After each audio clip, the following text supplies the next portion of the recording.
Bareskrim Polri telah menaikkan kasus temuan kayu gelondongan dalam peristiwa banjir di Tapanuli Selatan, Sumatera Utara ke tahap penyidikan. Polisi melakukan olah TKP di dua daerah aliran sungai, yakni Desa Garoga dan Angoli, dengan dugaan temuan 110 bukaan lahan baru. Penyelidikan berlangsung di daerah aliran sungai di dua desa tersebut dan menemukan 10 sampel jenis pohon yang tersangkut di jembatan.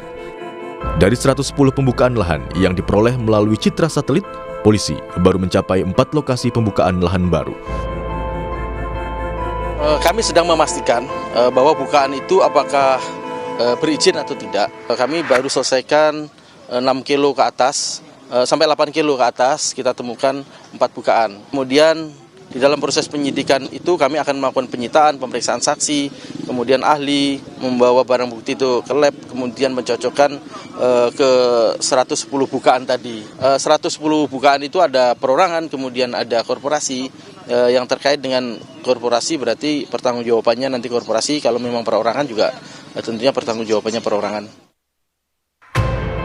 Analisis tim jurnalisme data Kompas mengungkap selama 1990 hingga 2024 atau 34 tahun, hilangnya hutan di Aceh, Sumatera Utara, dan Sumatera Barat rata-rata 36.305 hektar per tahun.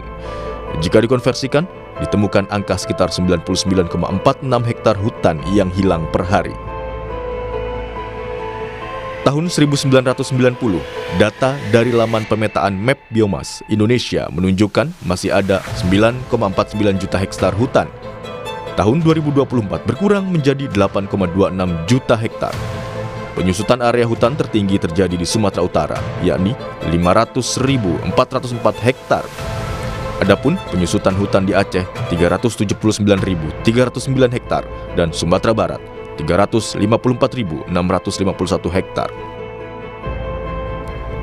Penyusutan hutan 1990 hingga 2024 menjadi 690.777 hektar lahan sawit, kawasan tambang 2.160 hektar, kawasan perkotaan 9.666 hektar, hutan tanaman industri 69.733 hektar. Sisanya merupakan fungsi lahan seperti pertanian, hutan bakau, dan karamba. Penyusutan hutan selama 34 tahun mengakibatkan risiko munculnya bencana banjir semakin tinggi. Alih fungsi hutan menjadi perkebunan kelapa sawit, pertambangan, hingga pembangunan infrastruktur, menyebabkan neraca air terganggu. Akibatnya, secara alami, ekosistem akan membuang air lebih banyak dibandingkan kondisi normal, sehingga terjadi banjir. Tim Liputan, Kompas TV.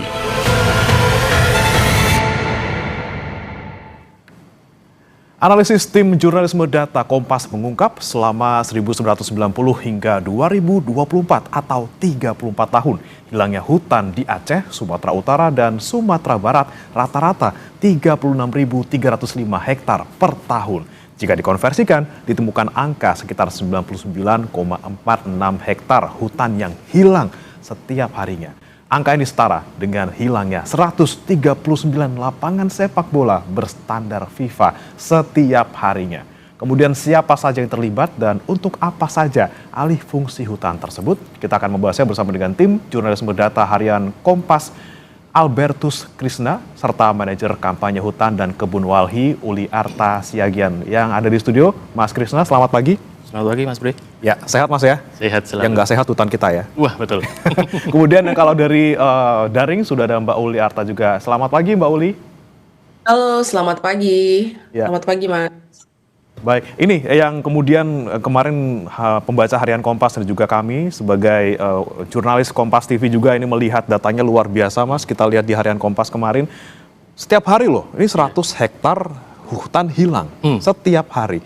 Itu temuannya seperti apa waktu itu, Mas Krisna?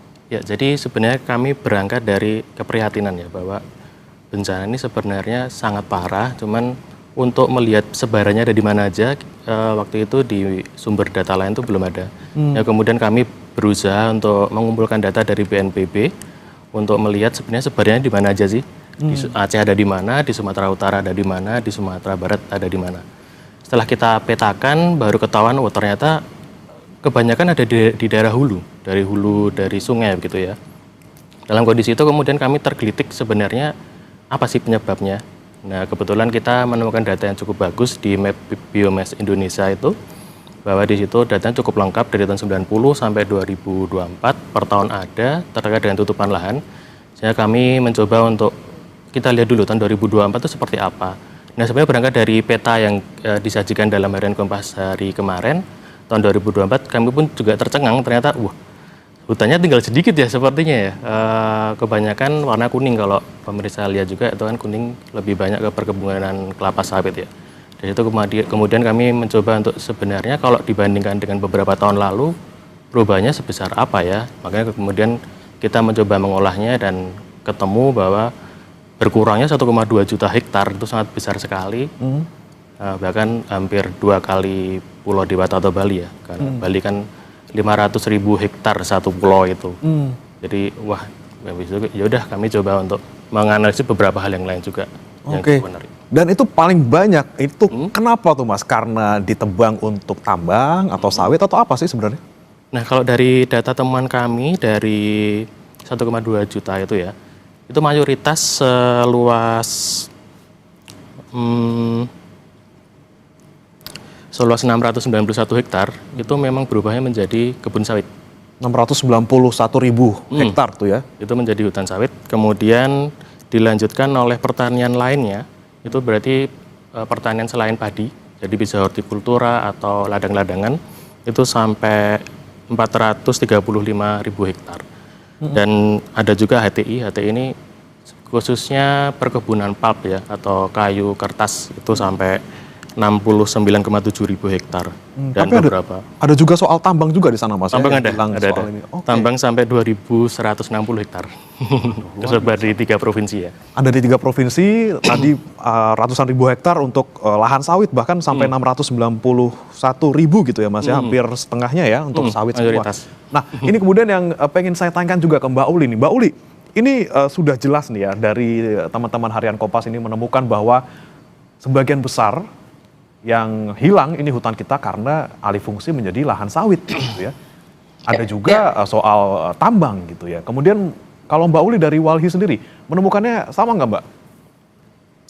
Ya, jadi kami tahun ini juga ya, sewaktu COP30 kemarin kami mengeluarkan satu publikasi terkait dengan hutan alam tersisa di dalam konsesi se-Indonesia gitu. Jadi ketika kami menganalisis izin-izin baik itu hak guna usaha sawit skala besar, PBPH atau perizinan berusaha pemanfaatan hutan dan izin usaha pertambangan, sebenarnya di Indonesia ya dalam keseluruhan izin-izin tersebut kita masih punya 26 juta hektar hutan alam di dalam konsesi gitu.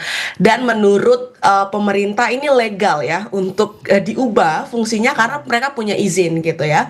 Nah, ini gambaran umum bahwa ketika kemudian mesin izin ini tadi dioperasionalkan, artinya dia bekerja dengan sangat cepat, maka kita punya keterancaman kehilangan 26 juta hektar hutan alam di dalam konsesi secara legal. Itu yang pertama.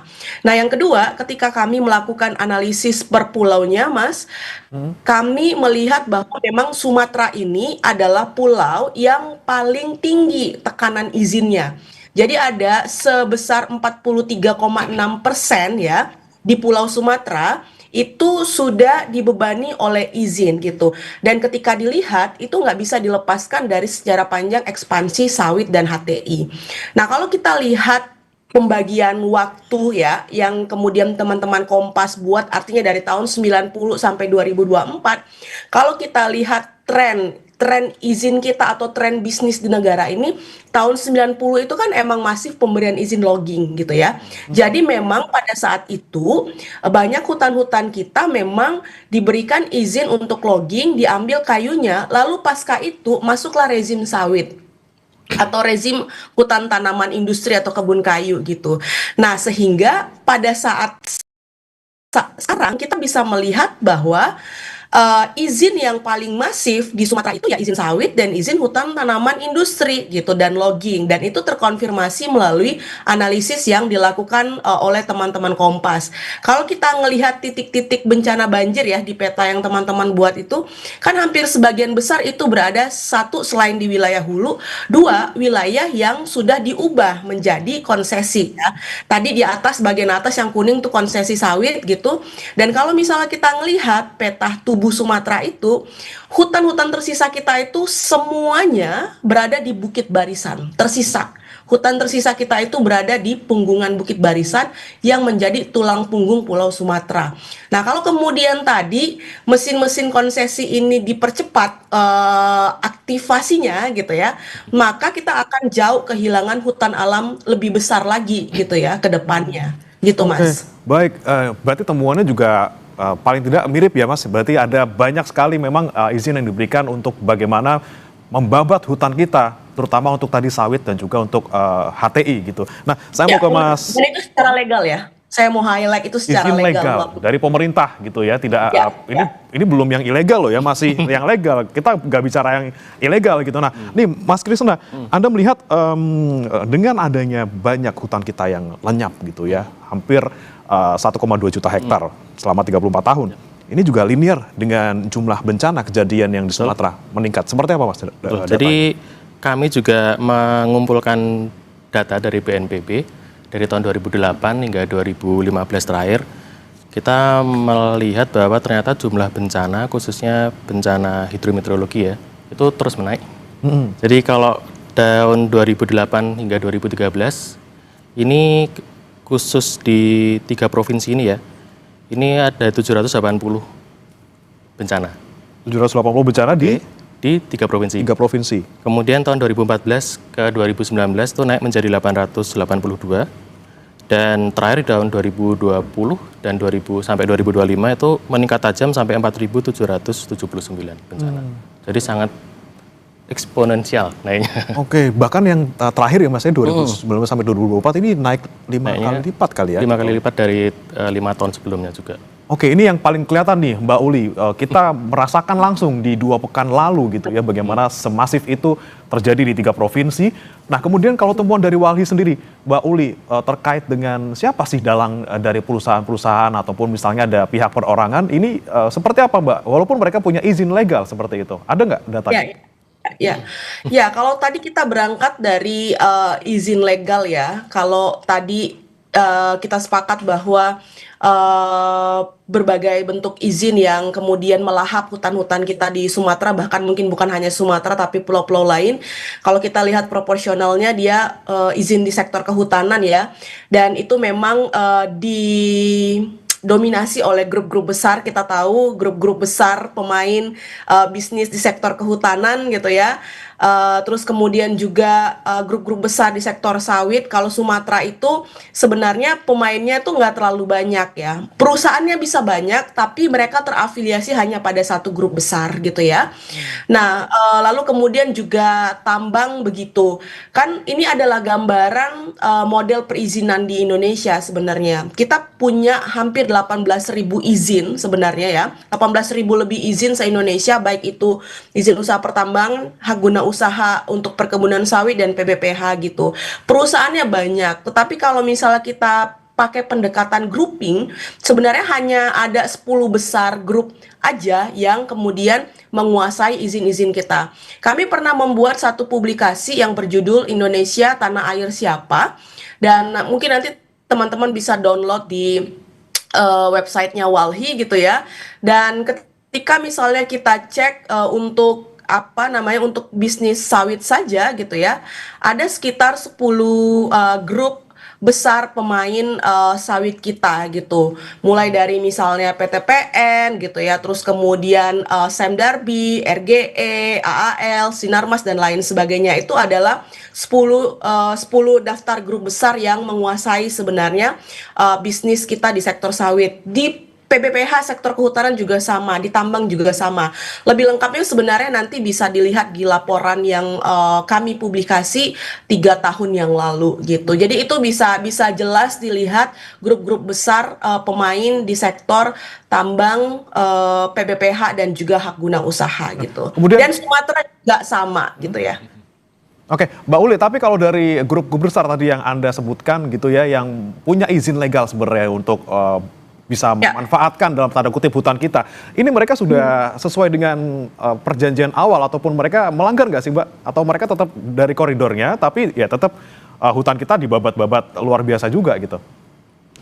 Iya, sebenarnya ini yang perlu dicek lebih lanjut ya, Bang. Makanya kami selalu mendorong adanya evaluasi menyeluruh perizinan agar kita tahu sebenarnya perusahaan-perusahaan mana saja yang memang beroperasi sesuai dengan ketentuan perundang-undangan atau juga sesuai dengan dokumen-dokumen yang mereka urus ya di awal. Apakah juga benar mereka mempunyai perizinan yang lengkap?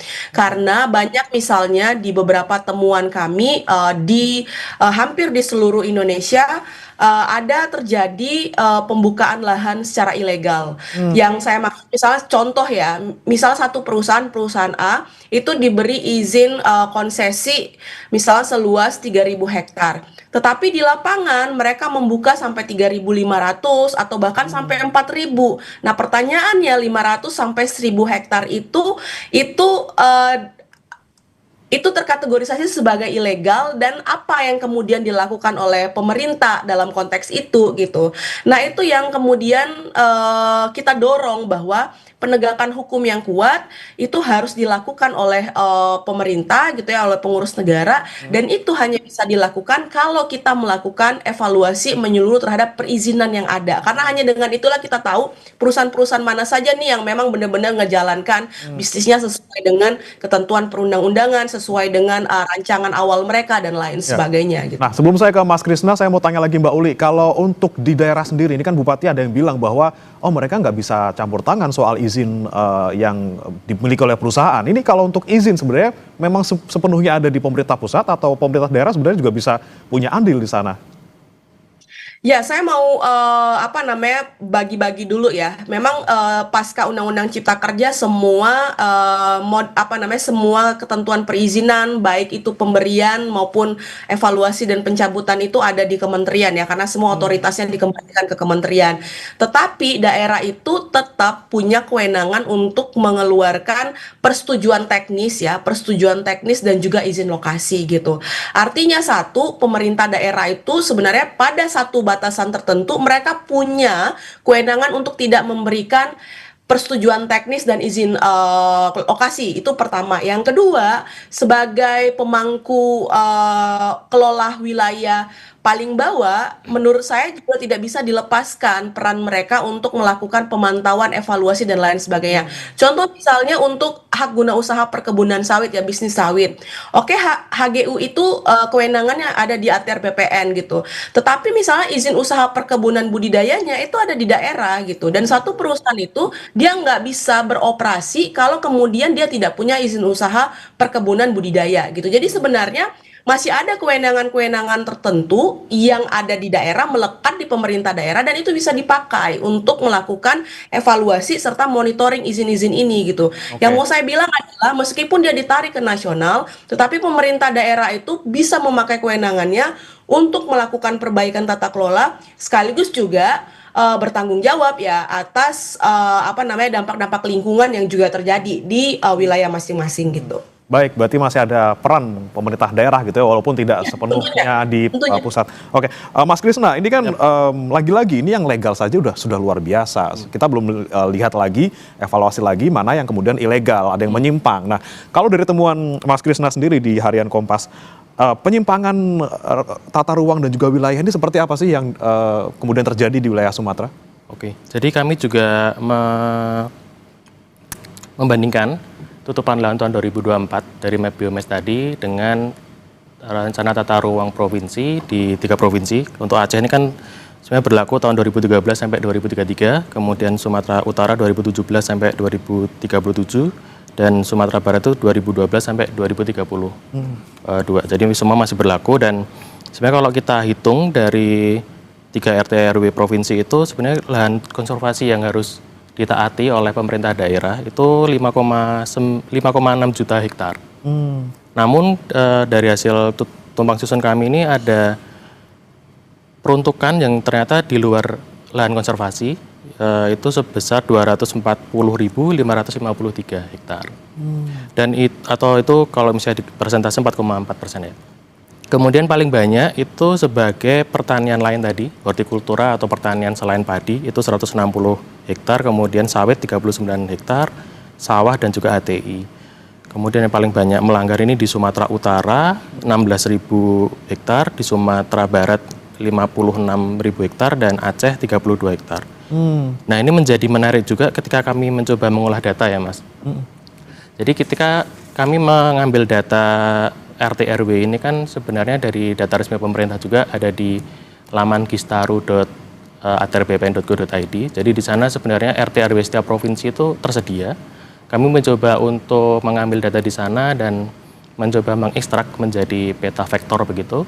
Kita lihat legenda dari masing-masing peta gitu.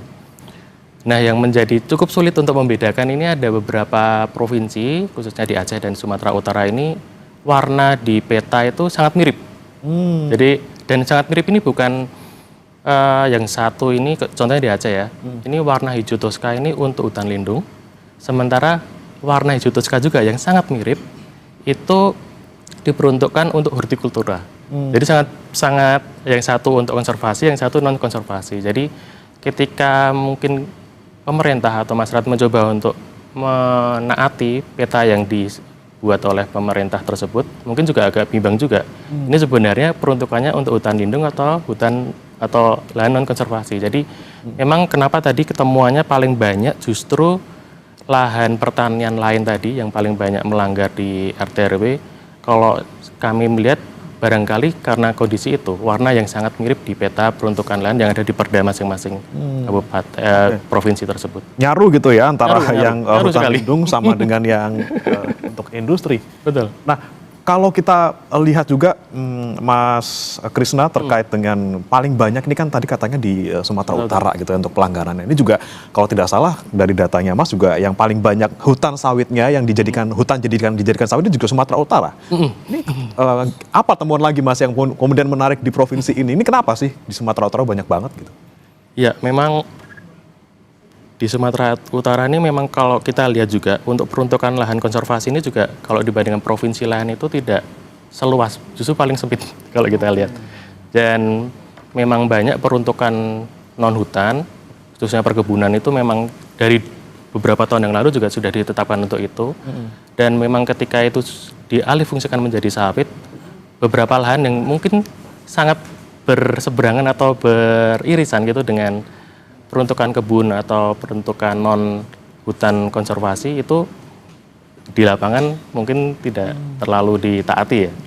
Gitu. Jadi memang sejak awal peruntukan hutan konservasinya memang tidak sebanyak kalau kita lihat di peta, nggak sebanyak provinsi yang lain. Dari awal sudah dirancangnya memang tidak sebanyak itu, ditambah lagi dialihkannya juga yang paling banyak gitu. Betul. Ya kalau temuan dari kita. Nah, Mbak Uli ini bagaimana kemudian kita bisa membedakan nih Mbak, karena nyaru lagi-lagi gitu ya antara hutan lindung dan juga hutan HTI gitu ya ataupun hutan industri. Ini apa nih Mbak yang kemudian bisa Mbak Uli cermati gitu, apakah ini memang ya udah sengaja lah biar nyaru gitu ya biar kita nggak bisa ngelihat pelanggarannya atau seperti apa sih Mbak? Iya, memang sejak kebun kayu itu terkategorisasi sebagai hutan tanaman industri ya itu memang sudah terjadi kekeliruan ya. Kita tahu persis bahwa pulp and paper itu hutan itu kebun monokultur ya. Jadi tanamannya akasia, terus kemudian juga beberapa jenis tanaman lainnya dan ya persis itu adalah perkebunan gitu, tapi kemudian terkategorisasi sebagai hutan tanaman gitu ya. Nah itu juga yang sering membuat kekeliruan gitu ya. Dan kalau misalnya juga kalau misal di Walhi gitu ketika kita menghitung perubahan hutan alam gitu ya, kita mengeluarkan perubahan bentang dari wilayah konsesi HTI gitu, karena bagi kami itu bukan hutan, itu kebun kayu, kami tidak menghitung itu gitu ya. Nah, itu juga yang menjadi beberapa apa namanya guidelines kami untuk kemudian misalnya menghitung perubahan bentang lahan. Kami mengeluarkan HTI karena itu bagi kami bukan hutan tapi itu kebun kayu dan lain sebagainya gitu. Nah, itu juga yang harus dipahami oleh kita masyarakat luas gitu ya, bahwa industri atau konsesi pulp and paper itu ya bukan hutan tanam, bukan hutan gitu ya, itu kebun. Nah, itu juga yang kami kritik juga sampai sekarang ya, term hutan tanaman, baik itu untuk industri, baik itu kemudian untuk energi ya sekarang ya, itu apa namanya, sering juga membuat kekeliruan gitu ya. Nah, apalagi tadi misalnya dijelaskan ketika kita baseline-nya melihat peta, yaitu juga kemudian ikut gitu ya, membuat kita tanya-tanya ini sebenarnya apa gitu. Tetapi menurut saya yang bisa menjembatani itu juga adalah membaca keseluruhan RT RW-nya gitu ya, bahwa kita juga kemudian keliru gitu ketika melihat petanya, tetapi menurut saya juga penting untuk membaca seluruh RT RW-nya gitu. Nah, tetapi itu tadi Mas, beberapa fakta gitu ya.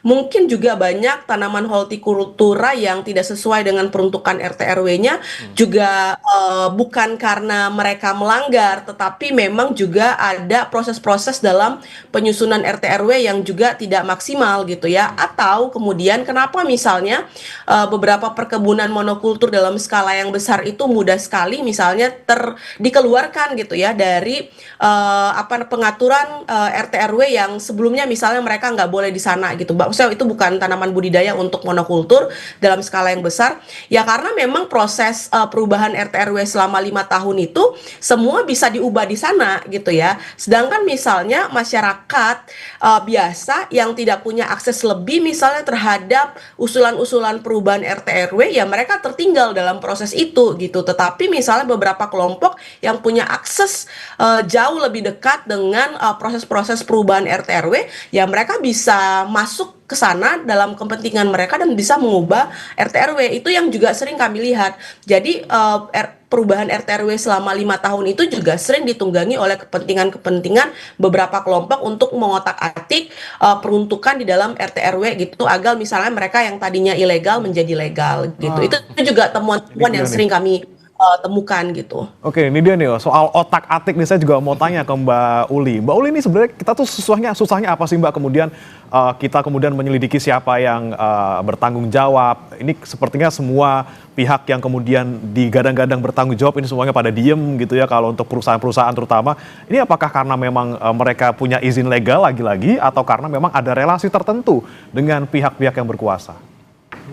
Ya, saya percaya ya, kelompok-kelompok yang punya bisnis besar pasti mereka punya akses dan relasi yang kuat gitu ya pada apa namanya, orang-orang yang sekarang berada dalam sistem gitu. Itu nggak bisa dipungkiri gitu. Itu yang pertama. Yang kedua, ya kenapa kemudian berbagai bentuk pelanggaran itu nggak bisa ditindak? Ya menurut saya juga karena tidak ada politik will gitu ya dari pengurus negara. Kurang apa sebenarnya negara kita dengan semua perangkatnya, dengan semua fasilitas yang tersedia, harusnya bisa dong ya melakukan evaluasi, pemantauan, bahkan pencabutan dan bentuk-bentuk penegakan hukum yang lainnya gitu. Lalu kemudian kalau misalnya balik lagi ke relasi-relasi tadi gitu ya, kalau misalnya kita ngelihat juga apa namanya, relasi-relasi politik dan bisnis di negara kita itu cukup kuat gitu. Bahkan misalnya kalau kita ngelihat peta legislatif kita itu kan hampir sebagian besar juga latar belakang mereka juga berangkat dari bisnis gitu ya. Di eksekutif kita juga begitu ya, beberapa orang yang menjadi menteri kita juga latar belakangnya juga adalah pebisnis gitu.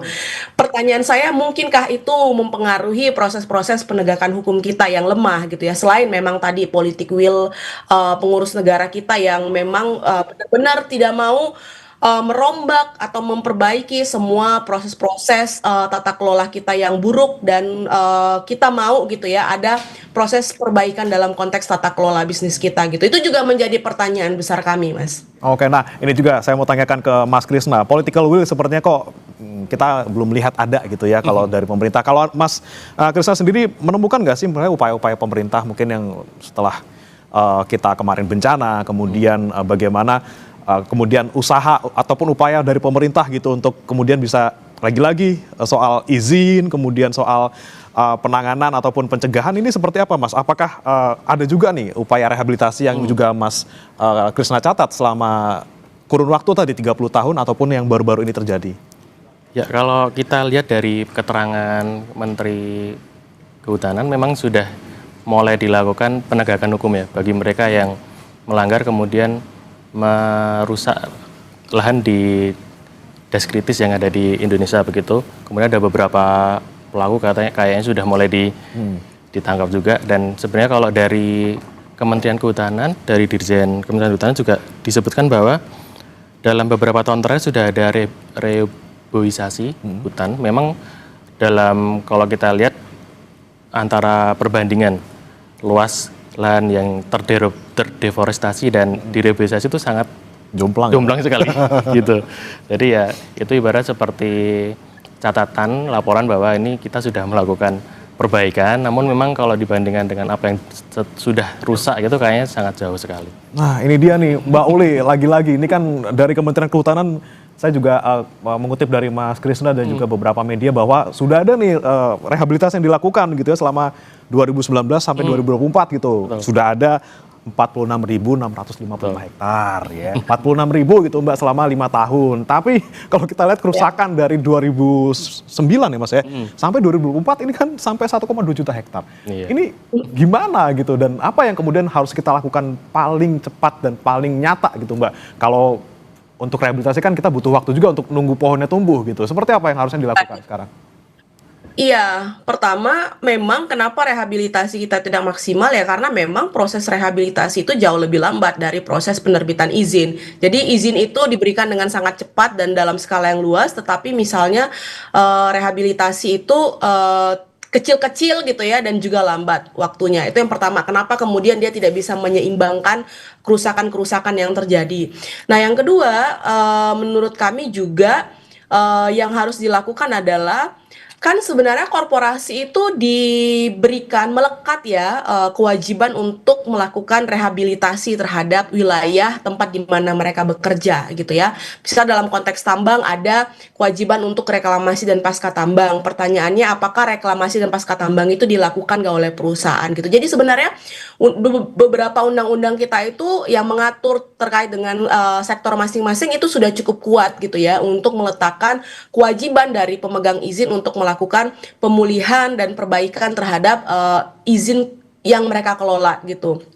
Nah, problemnya adalah tadi Mas, nggak ada kemudian proses monitoring tadi gitu, dan nggak ada misalnya upaya-upaya untuk menagih pertanggungjawaban itu, sehingga misalnya banyak korporasi mereka sudah selesai mengeksploitasi, mereka pergi dan tidak kemudian melakukan pemulihan di wilayah tersebut gitu. Jadi menurut saya secara tekstual kita sudah punya beberapa undang-undang yang memberikan kewajiban kepada korporasi untuk melakukan pemulihan, tetapi dalam praksis kita belum maksimal untuk melakukan itu. Nah, saya pikir itu yang harus dimaksimalkan gitu ya. Oke, monitoring penting untuk kita bisa dalam tanda kutip ini membuat rehabilitasi ini menjadi ditaati gitu ya. Tapi kemudian Mbak ini kan udah darurat gitu, kita udah bencana 2 minggu lalu kita sudah luar biasa dampaknya. Perlu nggak sih moratorium izin keseluruhan, paling tadi di wilayah Sumatera? Perlu. Tapi itu tadi Mas, saya mau balikin lagi bahwa moratorium kalau kita melihat proses tahapan kita ya gitu.